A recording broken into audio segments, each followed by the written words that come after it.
Só para exemplificar um pouco rapidamente, digamos assim, uma proposta metodológica, que é a busca dessas estruturas subjacentes, né? Isso é algo que Pascal também já previu, né? Ele falava em esprit de géométrie e esprit de finesse. Esprit de géométrie seria a capacidade de discernir identidades entre coisas que parecem muito diversas entre si. Enquanto que o esprit de finesse seria a capacidade de distinguir diferenças em coisas que são semelhantes ou que pareçam idênticas. Tá? Isso vem da retórica daquele período, né? Por exemplo, em Camões, você tem "se há tanto me permitir o engenho e a arte".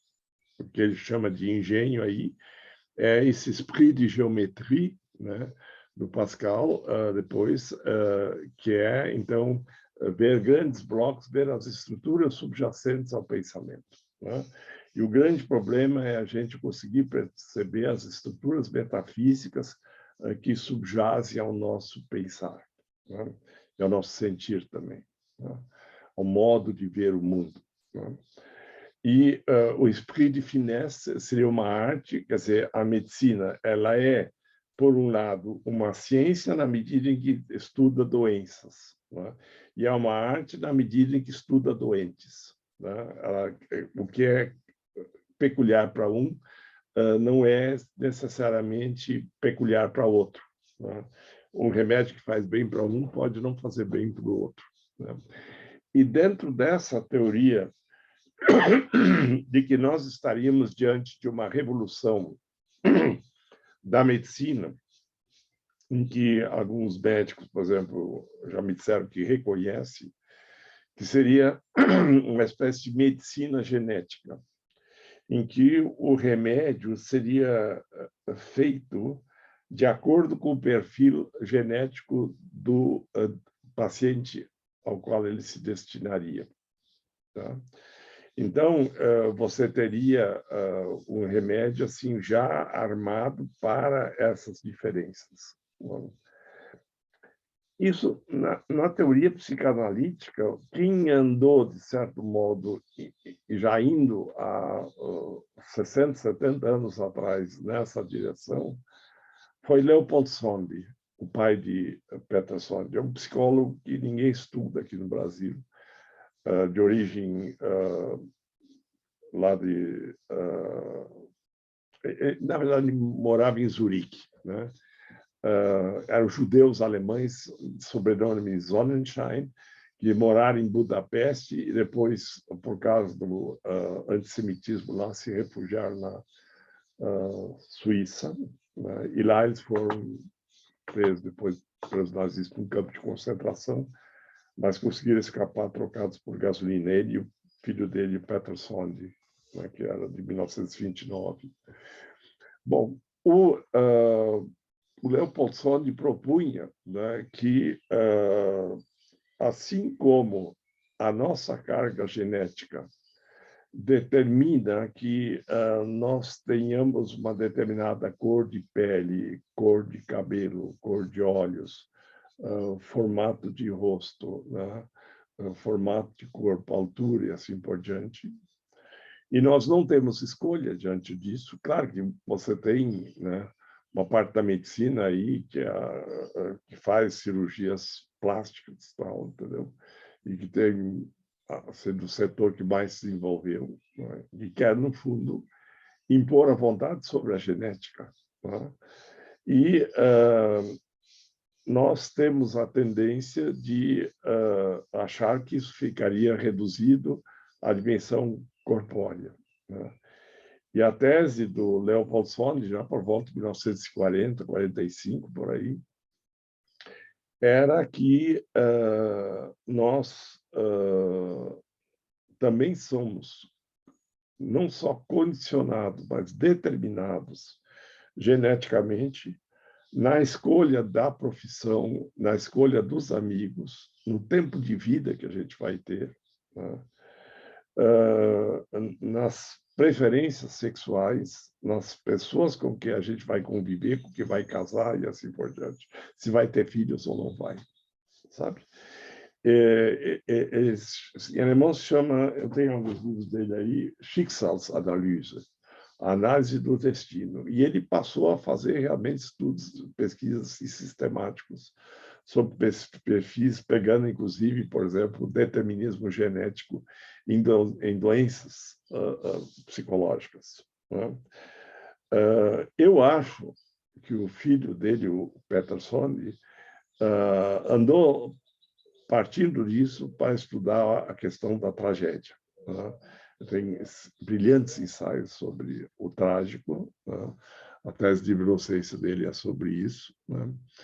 E seria, nesse sentido, uma complementação, uma espécie de detectação de que essa visão já sempre teria existido na humanidade, a começar pelos gregos com a questão das profecias, entendeu? Quer dizer, vai acontecer determinada coisa aí, né?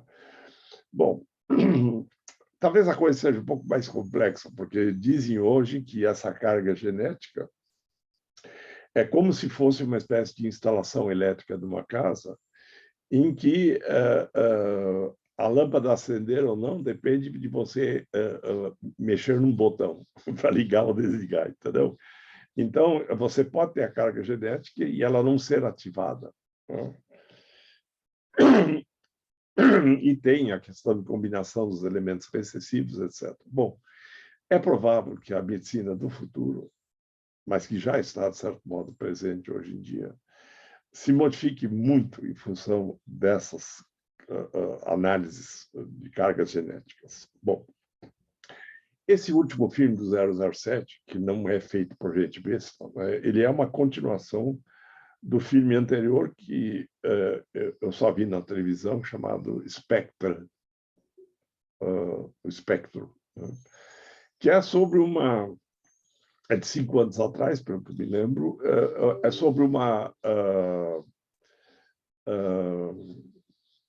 manipulação pandêmica, né,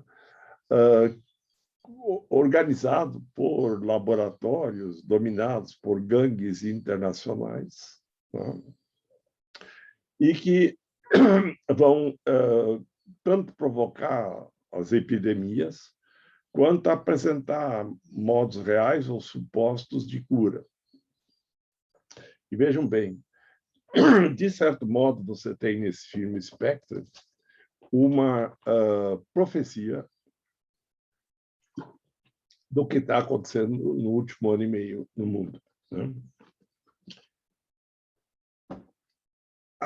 O filme atual, né, o 007, ele está aposentado, ele achou lá a sua namorada, tal, filha de um ex-membro desse grupo de Spectre, que se suicidou, porque não aceitava mais o que o grupo estava fazendo.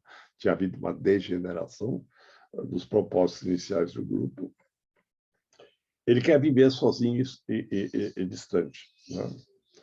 Até que ele é subitamente atacado quando ele vai visitar o túmulo de uma ex-namorada dele, né? E tinha se preparado uma bomba contra ele. Tá, né? Bom, aí ele é jogado de novo dentro do enredo. Né? Mas em que se baseia esse enredo? Né? Na sugestão de que haveria uma espécie de complô mundial, de uma continuação desse grupo do Spectre, que, em vez de desenvolver doenças, remédios marcados geneticamente, poderia preparar venenos com determinação genética. E, portanto, seriam... Se você tivesse o genoma, digamos assim, das pessoas, você poderia colocar algo no ar, no corpo delas, etc., que só atingisse aquelas pessoas. E as pessoas ao redor não seriam atacadas. Então, há um momento que, por acaso, e não por acaso, acontece em Cuba, em Havana, onde estariam reunidos todos os bandidos do mundo, tá? Em que esse grupo do espectro todo é aniquilado por um que era membro do grupo e que queria tomar o poder usando essa arma. E, veja, seria uma arma que seria letal não só para determinadas pessoas, mas para determinadas famílias, por exemplo, reais, monárquicas, ou até para etnias. E aí você poderia fazer a extinção de raças inteiras, de povos, de cidades, etc., bastando ter o espectro do genoma e destinar o desencadeamento do efeito do veneno se tivesse um determinado disparador presente naquele genoma específico, tá? Naquele DNA específico. E, obviamente, o 007 vai lutar contra isso, né? E descobre lá uma ilha, não por acaso também situada numa região contestada entre Japão e China, né? Onde tinha havido uma estação de submarinos de experiência durante a Segunda Guerra, e estava abandonada, que aquele bandido mora, né, que é o mesmo ator que fez o Ted Mercury no a Rapsódia lá sobre o grupo, né? Ele fabrica esses venenos em série e é capaz de extinguir a humanidade inteira com aquilo, né? Só sobrando os poucos. E nessa situação, digamos assim, o 007, né, ele chama o chefão lá dele para dispararem mísseis sobre a ilha para destruir tudo. E ele não consegue sair, né? E quem escapa é a namorada dele com uma filha que é dele com aquela namorada, tal, né? E que ele nem sabia antes que existia. Em suma, o 007 morre, né? Na verdade, durante o enredo, né, ele já tinha sido substituído no serviço secreto britânico por uma nova 007, que é preta, é mulher, né, e é forte, né? Isso quer dizer, é um filme que quer ser o politicamente correto. Então, o 017 não é mais um homem, não é mais um machão que fuma cigarros e bebe uísque e tal, e conquista uma mulher depois da outra. E é uma mulher e é preta. Só faltava eles detalharem que era lésbica e cadeirante, entendeu? Para completar. Mas aí ser cadeirante e ser 007 é meio difícil. Mas talvez um dia eles consigam fazer isso, né? E aí, durante a história, ela desiste de continuar sendo 017 para ele reassumir a função. Só que ele está morto. Então, não se sabe se no futuro ela vai assumir o posto e vai salvar a humanidade de novo. Mas eu tenho quase certeza que o 007, depois de morrer nesse filme, pela primeira vez, ele morre, né? Não, ele vai ressuscitar em forma de um novo ator ou atriz que vai fazer o papel, né? Então, vejam, digo assim, estou brincando com o politicamente correto, mas tem alguma coisa séria aí por baixo disso. Quer dizer, por um lado, tem esse deslocamento de que o 007 deixa de ser um machão para se tornar praticamente um pai de família preocupado em salvar a esposa e a filha. Ele quer viver pacificamente, só entra na luta porque é forçado a isso. Mas ele se sacrifica por toda a humanidade. Em suma, essa é uma imagem frequente no cinema americano e no inglês, que é o herói moderno ser Jesus Cristo, que vem salvar a humanidade, tá? E esse 007, ele vai salvar a humanidade toda, essa é a tese, né? Porque os ingleses queriam fazer essa arma, tinham desenvolvido os laboratórios para desenvolver essa arma e, com isso, manterem a soberania do império deles. Mas a turma desse bandido tinha tomado o laboratório e levado aos cientistas e levado as amostras, as pesquisas que estavam sendo feitas, né? Então, vejam, eu estou lendo assim a obra nas suas estruturas, e aí eu estou com um contraste de cor do preto e o branco. O preto da cor da nova 007, mulher, né? E os olhos bem azuis desse Craig, como é que chama esse ator, né? E que se transmitem para a filha dele. Como é que eles fizeram isso, eu não sei, mas a cor dos olhos dos dois parece idêntica. Claro, eles podem ter usado alguma coisa no olho dela para ficar igual, entendeu? Ou pega a filha dele mesmo, ou coisa assim, não sei o que aconteceu, entendeu? Mas, vejam, a imagem final que se tem é que a salvação vem pelo azul, pela pele clara e pelos olhos bem azuis claros, entendeu? Não é azul escuro, nada, não, é bem azul claro, bem marcadamente do norte europeu, praticamente, entendeu? Para não restar nenhuma dúvida. Tá? Então, vejam, há vários elementos aí que estão em órbita. Primeiro, países como os da África ou da América Latina, eles não entram na discussão porque eles não são representativos em termos de técnica ou de ciência. Tá? Aquela região das ilhas lá aparece porque é a transposição de algo que vem dos centros europeus, da Inglaterra, principalmente, que é levado para lá como conhecimento. Tá? E juntando com a tradição japonesa de cultivo de plantas e cultivo de plantas, vamos dizer, venenosas. Tá? E, assim, você tem, digamos assim, uma ficção que está aí passando pelo mundo todo. Eu quero insistir. Esses caras não fazem essas coisas de graça, entendeu? Quer dizer, até eles montarem esse enredo, foram anos a fio de discussão com gente muito competente, muito especializada, tá? E escritores muito bem preparados para montar esse tipo de enredo. Tá? Claro que é mais do mesmo, entendeu? Quer dizer, é aquelas perseguições de carro, entendeu? É tiro para lá, tiro para cá, quer dizer, é quase que eles, entre aspas, brincando aqui também, segue uma proposta do Guimarães Rosa, acho que é no Grande Sertão Veredas, se Deus vier de novo ao mundo, ele que vem armado, né?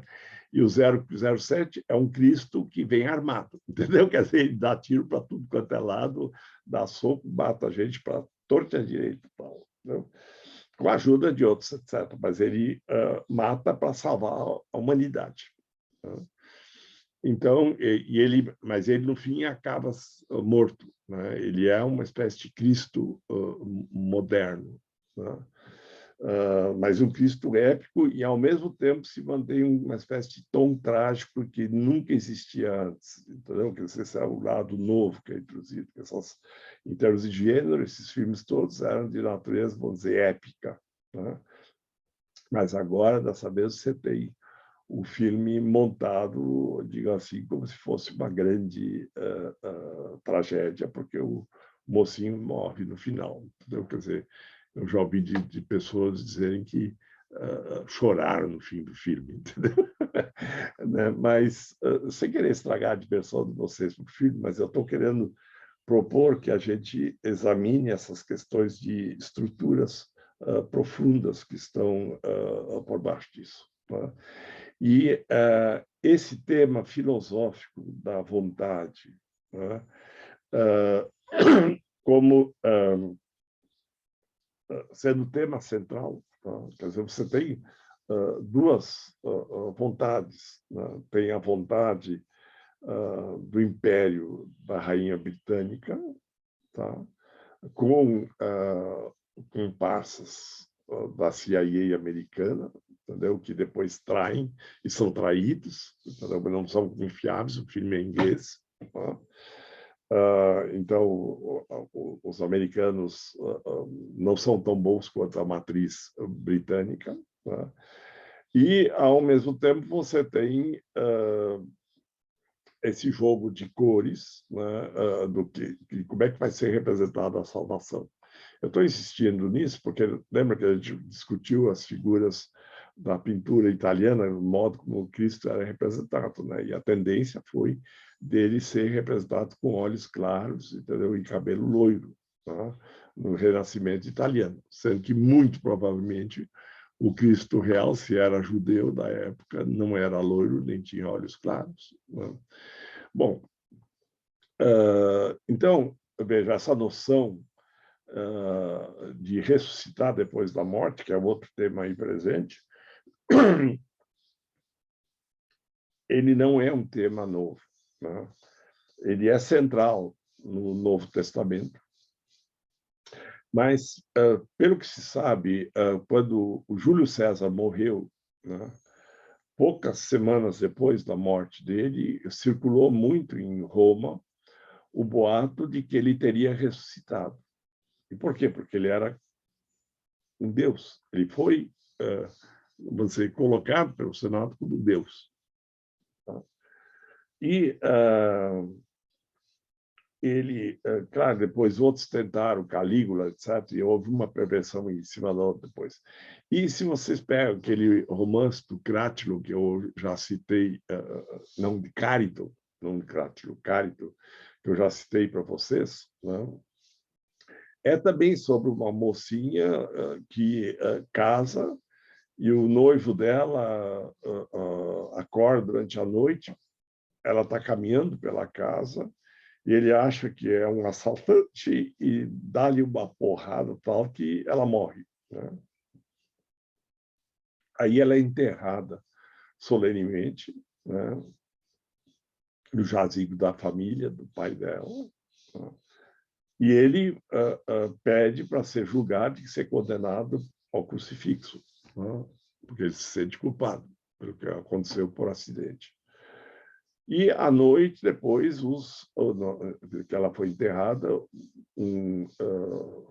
contrabandistas, né, entram naquele túmulo para roubar as oferendas que havia lá e descobrem que ela está viva lá dentro, né? E aí levam ela, que é uma moça muito bonita e prendada, para lugares distantes para vender para o rei de uma outra região. E ela é obrigada a casar porque ela já está grávida, para salvar o próprio filho. Entendeu? E depois ela tem que decidir, né, se com qual dos dois maridos ela vai ficar, né? E isso é tudo feito com a intermediação de Afrodite. Afrodite é que decide como é que será o destino dela, né? Se ela vai voltar, como ele fala, volta para o primeiro marido, e o segundo fica lá a ver navios, nesse sentido. E, então, há uma intervenção do divino diretamente na ação, né? E o divino aqui agora, no 007, é a ação de mísseis, né, que destroem tudo e arrebentam tudo conforme a vontade do 007, né? Porque ele reconhece a necessidade de fazer isso. Bom, então, vejam, essa noção de uma subjetividade que está subjacente a todas as coisas, vai encontrar, então, a sua evolução nesses passos de Descartes, Pascal, Leibniz, Christian Wolff, Baumgarten, Kant, e daí Schopenhauer, depois Nietzsche, Fichte no meio do caminho também, como uma questão que se expressou, digamos assim, sob o conceito de vontade, né? Vontade de poder, né? E há dois modos, eu acho que muito diferentes de ler o Schopenhauer, né? Um que é o habitual, que é acreditar que ele supõe que realmente a vontade determina o modo de representar todas as coisas.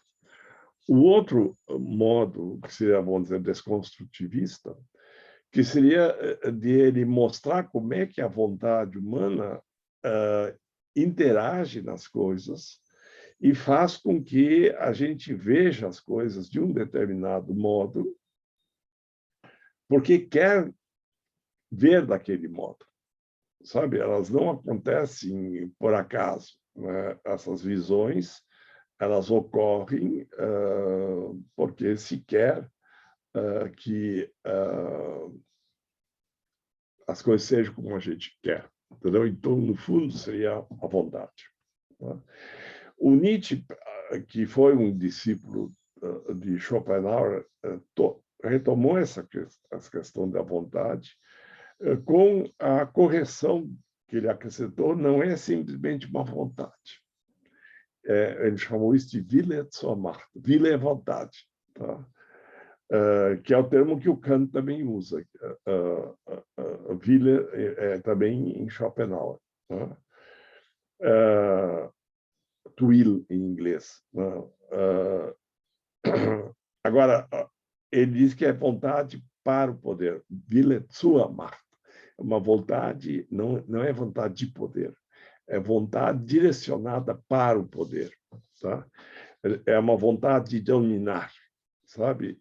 Então, de se impor, tendo alguém que pague por isso, entendeu? Quer dizer, alguém vai ser objeto dessa vontade e a vontade vai se exercer contra, digamos assim, a vontade alheia. Entendeu? E daí a noção da vontade do mais forte. Né? Vejam, o Nietzsche foi um grande leitor de Darwin. E um dos modos como se deu Darwin nos primeiros decênios foi que ele seria uma expressão que a história da natureza seria a expressão da vontade do mais forte.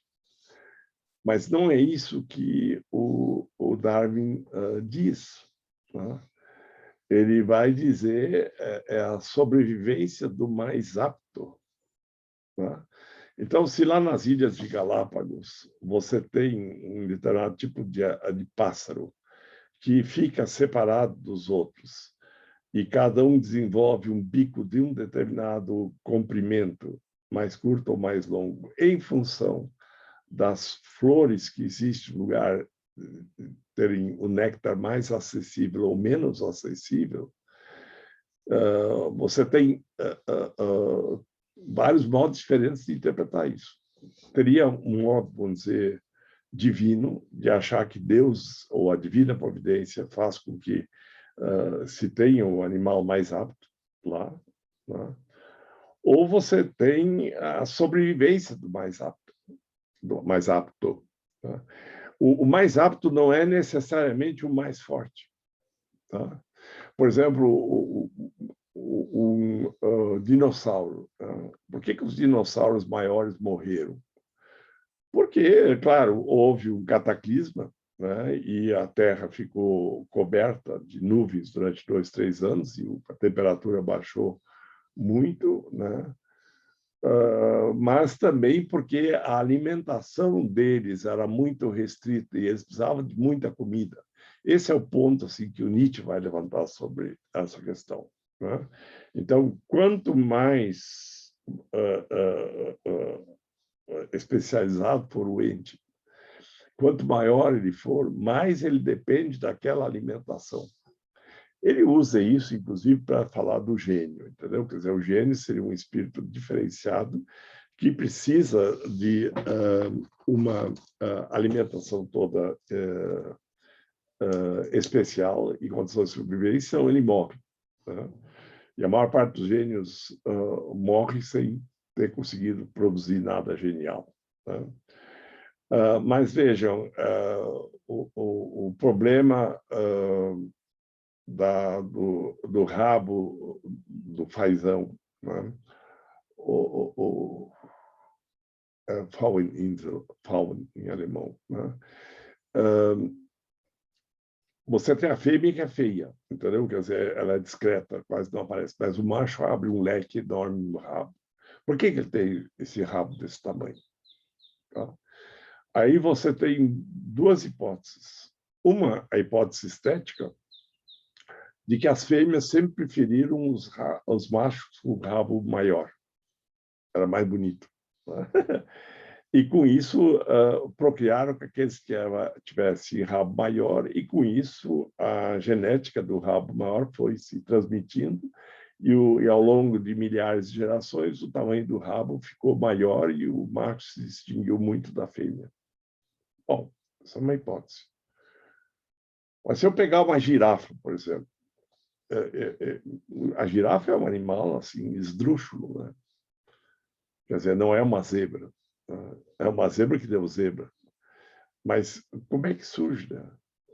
Eu poderia dizer, não, por exemplo, as fêmeas que não tinham pescoço tão comprido achavam mais bonitos os machos que tinham um pescoço maior e procriavam com eles, por princípio estético. Tá?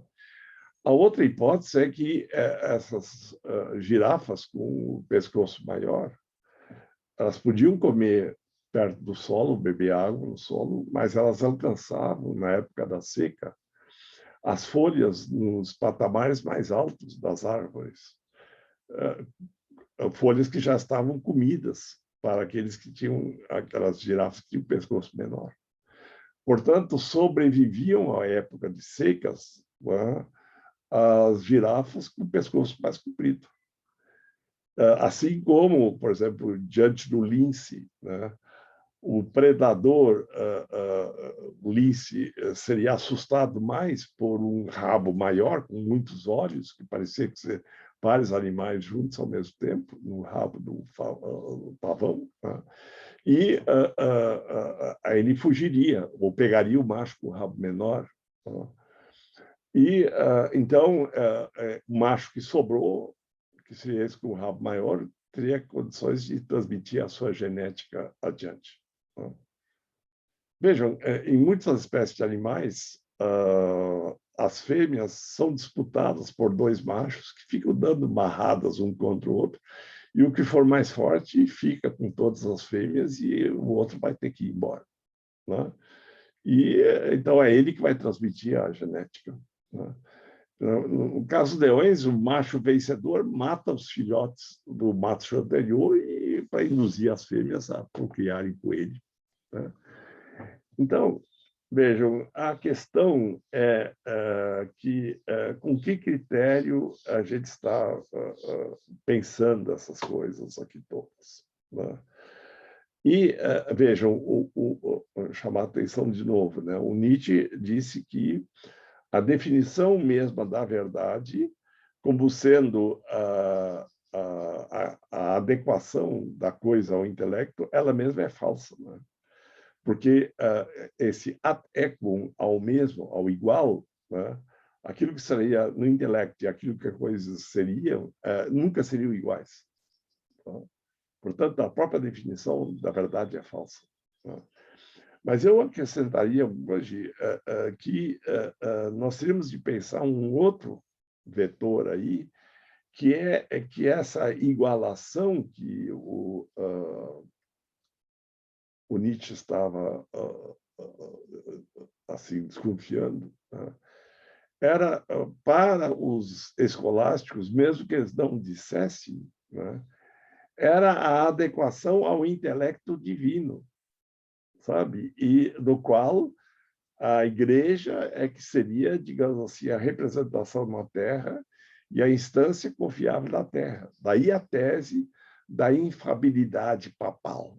Né? O Papa não pode dizer nada errado. É claro que isso é um princípio totalitário e prepotente, mas ele pode dizer que as coisas são, porque ele tem o contato direto com o divino.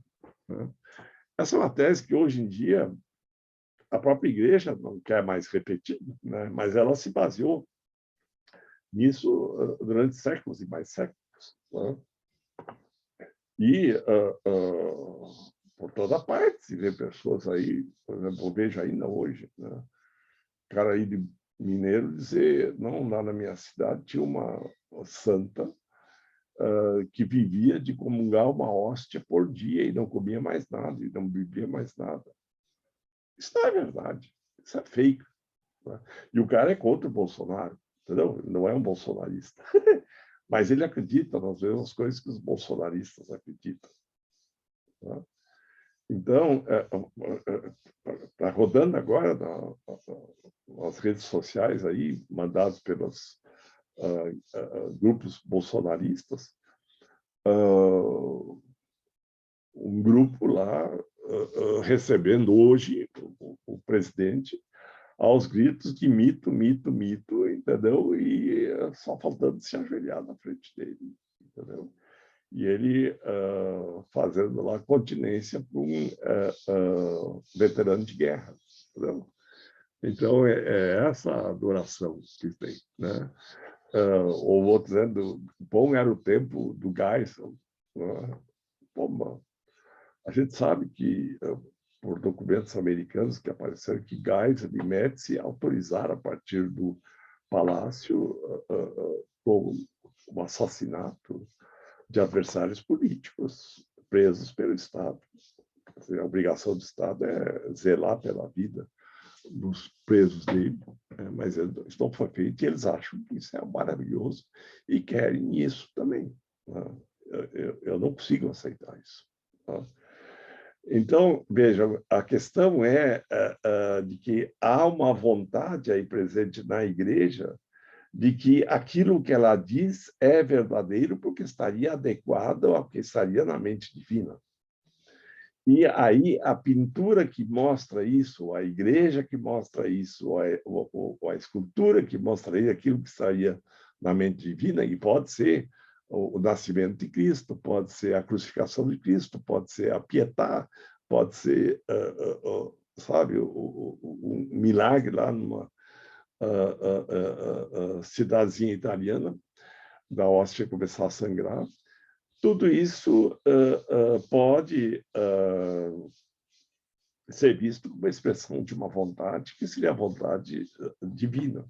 Entendeu? Então, o mundo existe porque Deus assim quis, Deus assim fez. Né? Ele é a representação da vontade divina. O estranho nisso tudo é que esse mundo divino, a rigor, deveria refletir a perfeição divina. E, veja, isso significa que eu não posso duvidar de nada do que me é apresentado no mundo. Se uns poucos nascem numa família rica, num palácio, sabe, no jet set internacional, com todos os privilégios, enquanto que a grande massa aí não tem nem direito ao que comer, entendeu? Assim é porque Deus assim quis. E não tem nada de ficar duvidando, sabe? Foram os Voltaire da vida que começaram a questionar isso. Tá? E, veja, essa noção de vontade, né? Eu estou sugerindo que há dois modos de lê-la, mas que é, uma vez ela sendo realmente a expressão do que acontece como se fosse verdade, a segunda eu fico insistindo mais de que é apenas uma hipótese, é apenas um se fosse, mas não é. Tá? Então, essa noção de vontade, né, ela está disfarçada, me parece que ainda no conceito freudiano de desejo. Tá? Em Jung também, né? O desejo é uma espécie de vontade que não tem muito coragem de se assumir como vontade. Né? Eu gostaria de, não, mas na verdade eu gostaria não. Se tivesse força, imporia isso, sabe? E, por outro lado, digamos assim, no Jung e também em parte no Freud, existem forças do ser humano que são mais fortes do que a vontade dele, né? Que são os arquétipos, são os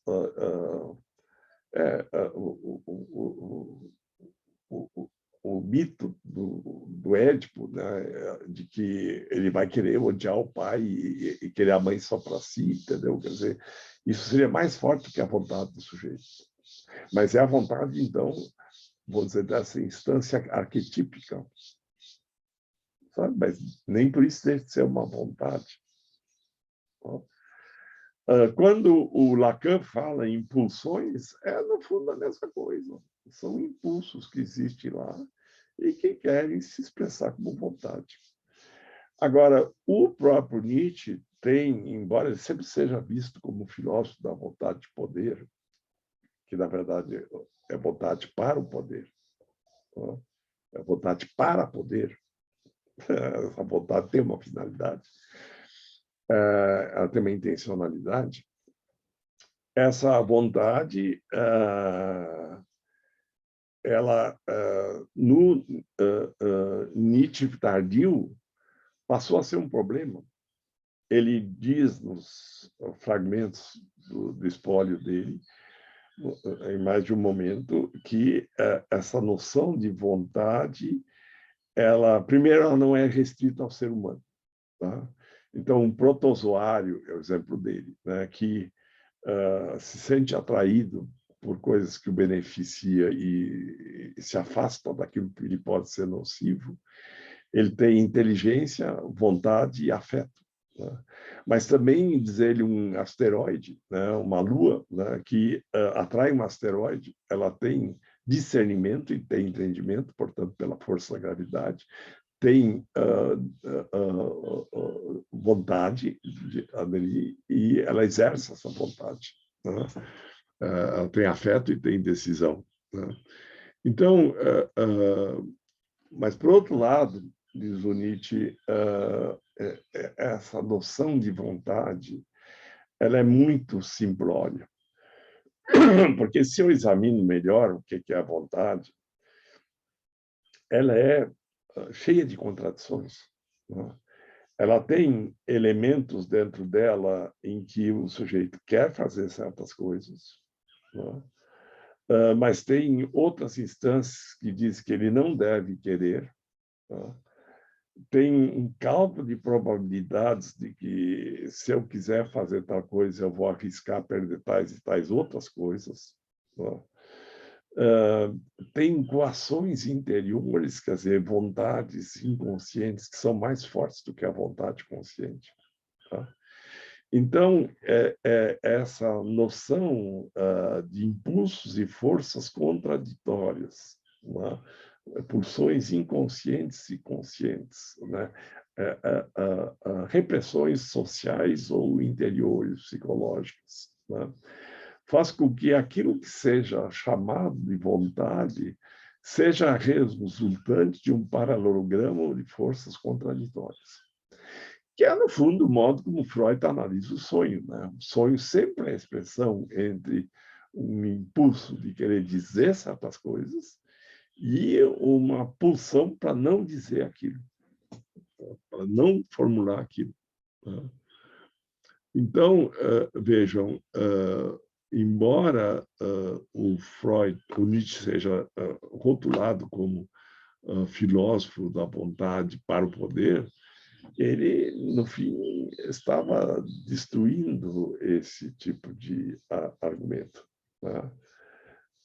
Então, ele observa, né, que a tradição filosófica, entende-se aí Kant e Schopenhauer, principalmente, tinha simplificado no conceito de vontade elementos muito diversos e até contraditórios.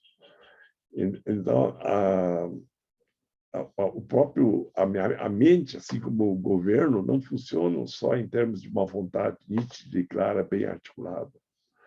Ela começa com intuições e premonições, impulsos afetivos, vislumbres vagos. Não é? Eles não são logo vontade, né? Mas sentimentos, flutuações do devaneio, né? Desejos, né? Miragens, preconceitos, intuições fugazes, imagens, etc.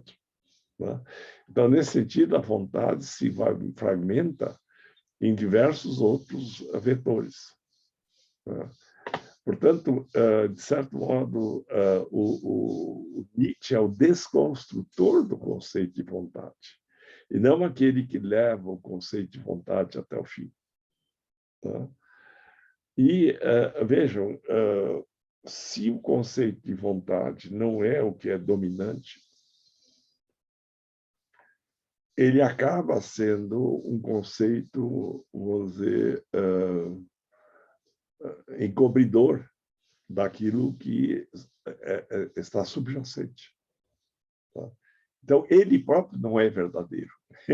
Ele não é o critério da verdade, ele próprio não é verdadeiro, tá? Porque há outras coisas presentes. Então, por exemplo, Nietzsche diz, por favor, não me diga por que você está pensando, o que você está pensando, né?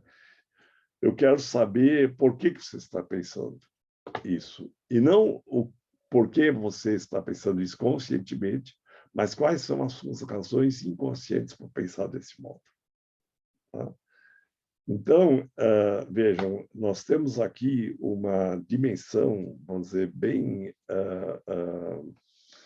complexa, né, do que seria essa questão de querer reduzir a verdade à vontade, e a vontade a um determinado vetor, né? Porque, vejam, por exemplo, um desembargador me disse uma vez, na justiça, se tomam decisões por decisão de maioria, né? Mas maioria é um modo de tomar uma decisão, como se fosse ela daí mais justa e, portanto, verdadeira, né? Mas aquele voto que é vencido, ou que nem foi dado, nem foi dito, pode ser mais correto, mais justo do que aquilo que é dito, né? Então, veja, nós estamos sofrendo no mundo todo uma espécie de uma grande empresa transnacional, multinacional de signos, tá?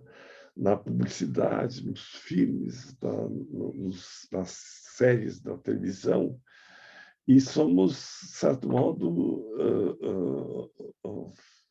sofremos uma lavagem cerebral o tempo todo, tá? E por conveniência, as pessoas preferem, em geral, a mentira em vez de entrar na dura verdade, né? O Aristóteles achava que a verdade seria boa para a comunidade discernir o bem comum.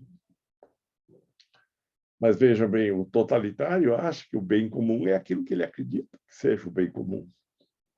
Isso não quer dizer que realmente isso seja o bem comum, né? Vejam, você fazer uma romaria, né, até Aparecida, para agradecer pelo milagre da salvação que um parente seu teve de um câncer ou de uma outra doença qualquer. Vejam, as pessoas acreditam, quanto mais a religião for exigente, tanto mais as pessoas tendem a acreditar, né? Mas não há uma relação de causa e efeito. Vejam bem, eu vi aí há pouco, 2 semanas atrás, uma pessoa aí, uma escritora, ex-professora da UNB, ficou doente, tá? Aí os círculos de escritores aqui de Brasília fizeram grupos de reza e pediram que informassem em que hospital ela estava para direcionar as rezas a Deus para salvá-la. E ela morreu 4, 5 dias depois. Deus sabe o que faz, né? Sabe, sempre se acha uma desculpa, né? Deus resolveu levá-la para o seu seio, entendeu? Então, Deus é responsável por todo o bem e por nada do mal que nos acontece, né?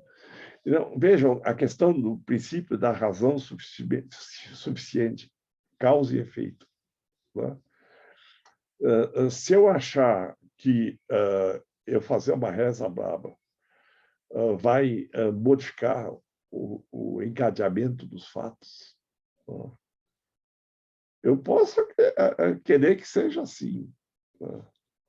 Mas isso não quer dizer que as coisas vão ser assim como eu acredito que vão ser, que seriam.